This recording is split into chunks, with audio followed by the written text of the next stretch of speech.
Hey, what's up, everybody? It's your boy Jason here. One more time. Just my 2 cents on the got my little Red Bull hat on. Got my Red Bull, so you know where my allegiance lie. Like to give a shout out for starters to Heim, skringla, and Courtney Liggins, and Moto 951, and Mord Fustang, and Tits. I think that's how you pronounce his handle on YouTube, Tits, and GU.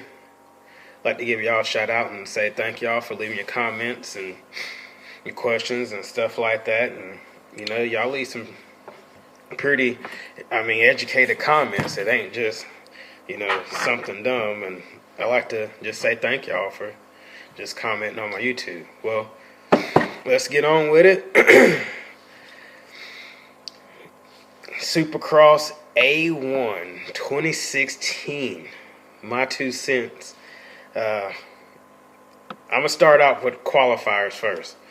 In the 250 class, 250 Supercross West, what stood out and what surprised me was I thought Tyler Bowers was going to be lining up on the gate for a pro circuit for the West.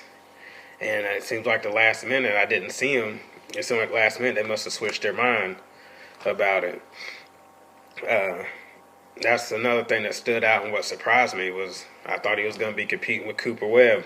I thought that was a planned thing, but evidently I guess they pulled him out.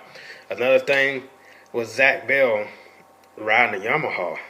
I thought he was a Geico Honda rider. He must have lost his ride when he was injured. This kid, blistered at Loretta's.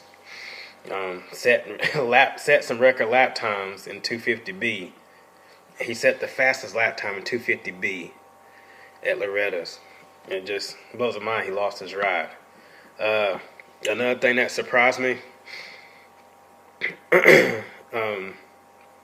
was Zach Osborne looked like he was on cruise control during his race.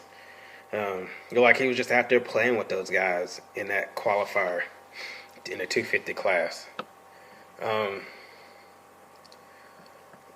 But he did good in his qualifier.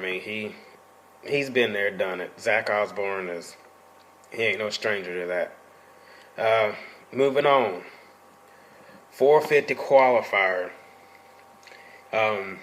What stood out and surprised me was Dean Wilson launching out front in his class. You always got to cheer for the underdog, and Dean Wilson's always been the underdog. You always got to cheer for him. Second thing that surprised me that stood out in the 450 qualifier was Yamaha's power. Did y'all see Chad Reed land off that triple and go through those whoops, and how fast and how torquey that Yamaha was? He put a bike length. I forgot who it was, but he put a bike length on them just going through the whoops and the power.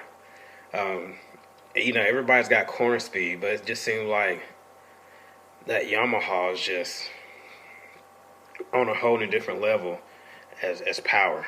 And Chad Reed displayed that perfectly. A lot of top people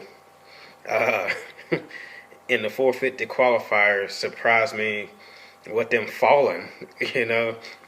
Dungy fell. Ken Roxon fell. That ain't like them. Weston Pike getting took out by Freeze in the qualifier. I'm like, where did that come from? Both these guys, Weston Pike and Freezy, they're working guys. They're working class guys, that finally got them a ride.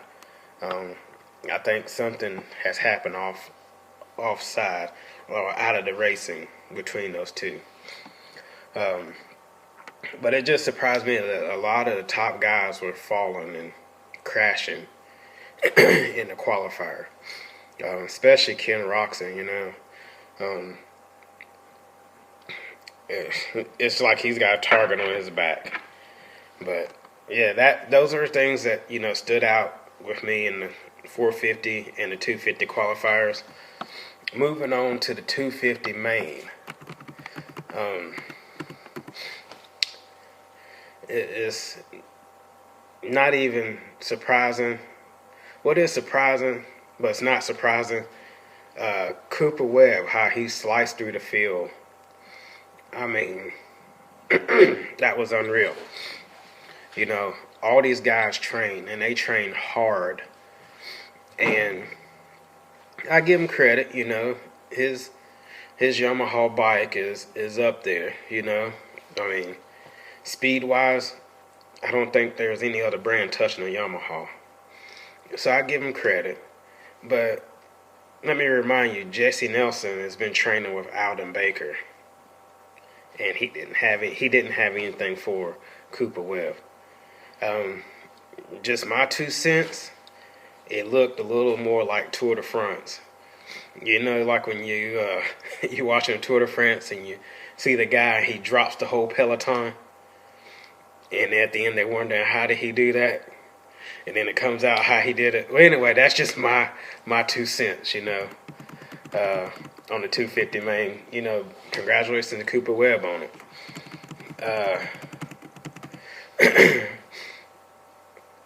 Moving on to the 450 main event. Courtney Liggins asked what I thought about Cole Seeley. I think Cole Seeley is a sleeper. I think he's one of those guys as he's coming on the radar, but nobody's paying attention to Cole Seeley. I think he's one of those guys that he's coming in on the radar and nobody's paying attention until it's too late. He's kind of like Blake Baggett, in the outdoors. But I think Cole Seeley, I think he's got it. But it's spotty, and it's spotty and it's secret. Like when you're not paying attention, that's where he's got you. He's already on you, past you. Another thing in the 450 main, it's a no-brainer. Dungey taking out Bubba. You guys, I don't care what you think or what you say, but Dungey took Bubba out. These guys, they practice these tracks. Their at-home practice supercross tracks are more harder than the supercross tracks they're racing on. And people say, oh, he clipped, this back wheel and he couldn't get stopped in time. Nah, he took Bubba out. What he didn't calculate on was how hard the hit was going to be. But he meant to do that. I'm a Bubba fan, Red Bull here. I'm a Bubba fan. But a takeout when you see a takeout. It ain't no sugarcoating that. It ain't, But my thing is, with Bubba and Dungey, it goes deeper than that. When Dungey was coming up on 250, Bubba brought him down to Florida, put him up in his house, and showed Dungey pretty much how it was done. He let Bubba ride at his house in Florida and stay and live with him in Florida. And Dungey didn't have nothing. I think he had a Suzuki ride at the time, but it wasn't, he wasn't on anybody's radar, So that was kind of a shameful move on him after all what Bubba and the Stewarts have done for Dungey in the past. That was a pretty foul move. But my 2 cents, y'all, I think he meant to take him out, but I don't think he meant the hit to be that hard. That's just my 2 cents. Like, and another thing I want to say, like I told y'all, Jason Anderson, he's taking it to that level. I told y'all guys he's got a point to prove. mean, my prediction was right. Old Trey did not tell y'all about Trey. But anyway, guys, thank y'all for tuning in. That's just my 2 cents. But as I said before, Dungy meant to take out Bubba. But I'll talk at y'all's guys later. Stay tuned. I'll give you my info and insight on what is coming up this coming weekend. I did, get word that Bubba was knocked out and that he may not race this weekend. And y'all, that's foul. I don't care how you slice it, how you sugarcoat it, how you word it, how you say it, your tone of voice of saying it. I don't care. He meant to take Bubba out, and that was foul. That's just my 2 cents. Y'all guys take it easy out there.